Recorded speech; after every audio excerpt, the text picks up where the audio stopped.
Hello everyone, करते हैं worksheet number 67 for 21 सितंबर 2020। ये वर्कशीट आपकी 6, 7, 8 तीनों क्लासेस की कॉमन वर्कशीट है बच्चों। इसके अलावा आपकी सब्जेक्ट वर्कशीट भी आपको मिली होंगी, उन्हें भी आपको अलग अलग सब्जेक्ट की नोटबुक्स में करना है। तो आज हम करेंगे वर्कशीट नंबर 67 जो आपकी कॉमन वर्कशीट है। तो चलिए शुरू करते हैं। Just like every day I was watering plants in my terrace garden. हर रोज़ की तरह मैं अपने टेरेस पर अपने गार्डन में पानी दे रहा था प्लांट्स को।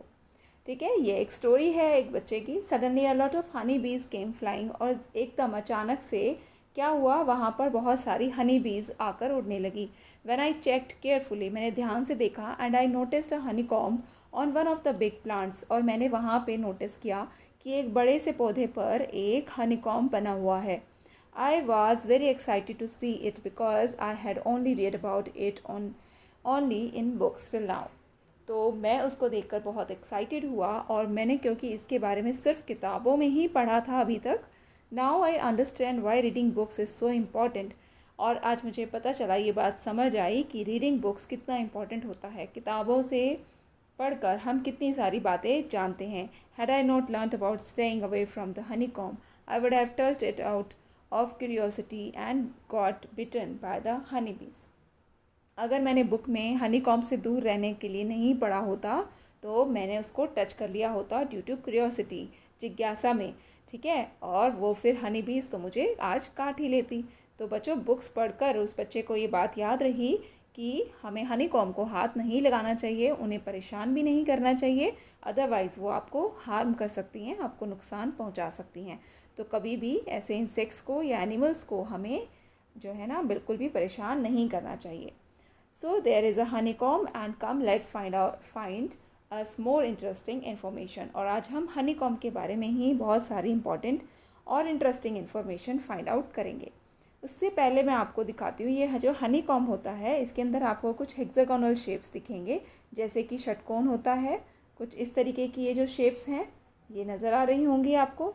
तो सारा जो हनी कॉम है वो इस तरीके की शेप से बनकर मिलकर बना होता है।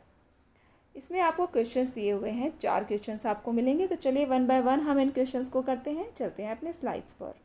सो our first question is what is the shape of honeycomb. Honeycomb की शेप क्या होती है, अभी हमने डिस्कस किया। Honeycomb has hexagonal shapes. Hexagonal shapes बच्चों यही होती हैं जो अभी हम बात कर रहे थे। इसकी एक पिक्चर मैंने आपको यहाँ पर ऐड कर दी है ताकि आप इसको अच्छे से समझ सकें। तो ये हो गई हनीकॉम शेप, इस तरीके की स्ट्रक्चर उसके अंदर होती हैं। So next question is what is the substance in honeycomb and how is it beneficial for us. तो क्या सब्सटेंस होता है हनीकॉम के अंदर, कौन सा सब्सटेंस भरा होता है या किससे ये बना होता है, and how is it beneficial for us, और ये हमारे लिए किस प्रकार बेनिफिशियल होता है, हमारे लिए किस तरीके से ये लाभ में आता है, किस तरीके से हम इसको प्रयोग कर सकते हैं। तो इसके लिए आप आंसर में लिखेंगे बच्चों, honeycomb has Honey inside it which contains many minerals vitamins in it. Honey com के अंदर हनी होता है और ये जो है ना इसके अंदर बहुत सारे मिनरल्स विटामिन्स होते हैं। इसके अलावा कुछ और चीज़ें भी होते हैं। बेनिफिट्स ऑफ हनी आर, क्या क्या बेनिफिट्स हो सकते हैं हनी के हमारे शरीर के लिए और हमारी डेली लाइफ में। तो उसमें आप लिखेंगे it improves digestion and heart health. हमारे डाइजेशन को इम्प्रूव करता है, और जो हमारा दिल है, हमारी जो हृदय है, उसके स्वास्थ्य के लिए भी ये लाभदायक रहता है।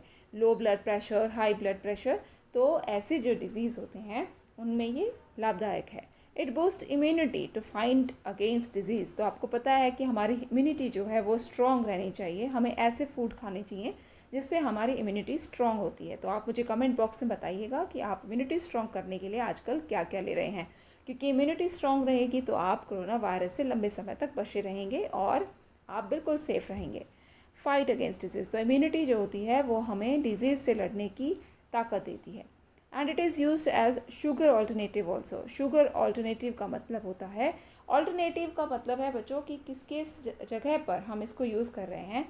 तो ये शुगर के प्लेस पर अक्सर यूज़ किया जाने लगा है अब, क्योंकि शुगर जो है वो हमारे हेल्थ के लिए अच्छा नहीं होता है, इसीलिए इसके प्लेस पर हनी को इस्तेमाल किया जाता है। ज़्यादातर जो डायबिटिक पेशेंट्स होते हैं उनको तो हनी ही इस्तेमाल करना चाहिए। It is used in many beauty products also, और ये बहुत सारे ब्यूटी प्रोडक्ट्स में, कुछ क्रीम्स में, कुछ जेल्स में ये इसको यूज़ किया जाता है हनी को। ठीक है, तो सिर्फ ना खाने के लिए ही नहीं बल्कि सौंदर्य में भी इसका इस्तेमाल किया जाता है। आगे बढ़ते हैं बच्चों, हमारा जो नेक्स्ट क्वेश्चन है, question number 3, do you know that honey bees play a very important role in protecting the environment, collect information about it. तो बच्चों, क्या आप जानते हो कि जो बीज होती हैं वो हमारे एनवायरनमेंट को प्रोटेक्ट करने के लिए एक इम्पॉर्टेंट रोल प्ले करती हैं। इसी के बारे में आपको इन्फॉर्मेशन कलेक्ट करनी है कि ये कैसे ऐसा करती हैं।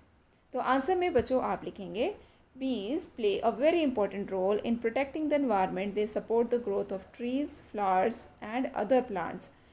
Bees help in pollination, which is required for a plant's growth and breed. तो बीज जो होती हैं वो मेनली पॉलिनेशन में बहुत ज़्यादा हेल्प करती हैं और उसी से वो एनवायरनमेंट को प्रोटेक्ट करती हैं। पॉलिनेशन क्या होता है? पॉलिनेशन होता है बेटा, इसको आपने पढ़ा भी होगा क्लास 7th में भी, ये होता है परागण।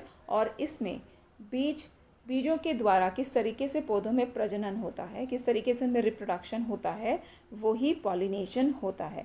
इसमें आपने देखा होगा कि जो एक फ्लावर से जो फीमेल जो पॉलन ग्रेन्स होते हैं वो मेल पॉलन ग्रेन्स के साथ में अटैच होकर एक जाइगोटे बनाते हैं, ठीक है, और उसी से एक नए पौधे का जन्म होता है, वो पॉलिनेशन होता है।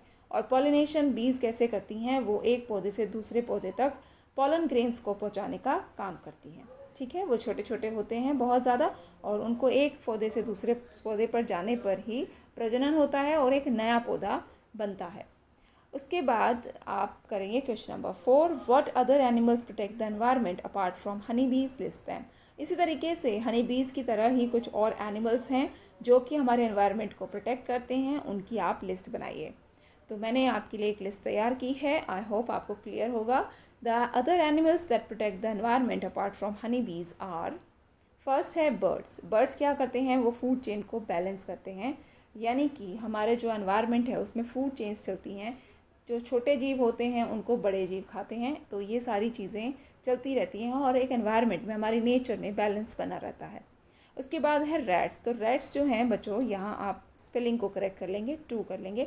Rats helps to detect land mines. कहीं पर लैंड माइंस होती हैं उनको पहचानने के लिए रैट्स को ट्रेनिंग भी दी जाती है और उनकी जो स्मेल की एक सेंस होती है वो बहुत अच्छे से स्मेल कर लेते हैं। आपने देखा होगा खाने की चीज़ कहीं पर भी रखी हो, रैट्स तुरंत वहाँ पहुँच जाते हैं, तो उनकी जो स्मेल सेंस है उसका इस्तेमाल किया जाता है कुछ चीज़ों को डिटेक्ट करने के लिए, जैसे कि लैंड माइंस को। नेक्स्ट है स्क्विरल्स। इसके बारे में आपको एक इंटरेस्टिंग बात बताती हूँ। स्क्विरल्स क्या करती हैं? कुछ बीजों को और कुछ नट्स वगैरह को इकट्ठा करती रहती हैं और उन्हें ऐसी जगह रख लेती हैं और सोचती हैं कि मैं इसको फिर स्टोर करके रखती हूँ और फिर बाद में खाऊंगी। ऐसा समझा जाता है कि जो स्क्विरल्स होती हैं वो क्या करती हैं, वो भूल जाती हैं कि उन्होंने वो नट्स और वो बीज जो हैं वो कहाँ छुपाए थे खाने के लिए बाद में। और इसी तरीके से क्या होता है कि वो बीज जो है वो मिट्टी में कहीं पर दबे रहते हैं और फिर उनसे नए पौधे बनने शुरू हो जाते हैं। तो स्क्विरल्स क्या करती हैं? For the growth of many trees they are helpful. इसी तरीके से जो बटरफ्लाइज हैं वो भी पॉलिनेशन में हेल्प करती हैं, वो भी छोटे छोटे पॉलन ग्रेन्स को उठाकर दूसरे फूलों तक, दूसरे पौधों तक पहुंचाती हैं ताकि पौधे बनते रहें, नए पौधे जन्म लेते रहें।